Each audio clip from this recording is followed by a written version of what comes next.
ஒரு ஊரில் ஒரு நாள் ராத்திரி ஆகாயத்திலேருந்து கடவுள் குரல் கேட்குது.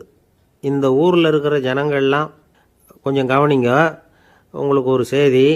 அதாவது இங்கே இருக்கிற ஜனங்கள்லேயே கொஞ்சம் கூட கவலையே இல்லாத ஆள் யாருன்னு எனக்கு தெரியணும். அதனால் எல்லாரும் அவங்கவுங்க கவலைகளை ஒரு பையில் போட்டு எடுத்துக்கிட்டு கோயிலுக்கு வாங்க அப்படின்னார் கடவுள். உடனே வரிசையாக எல்லாரும் வர ஆரம்பித்தாங்க.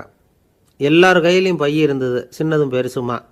கவலையே இல்லாத ஆள் யாருன்னு தேடினார் கடவுள். ஒரே ஒரு ஆள் மட்டும் கையில் எதுவும் இல்லாமல் வெறும் கையை வீசிக்கிட்டு ரொம்ப ஜாலியாக நடந்து வந்துக்கிட்டு இருந்தான். கடவுள் அவங்ககிட்ட போனார்.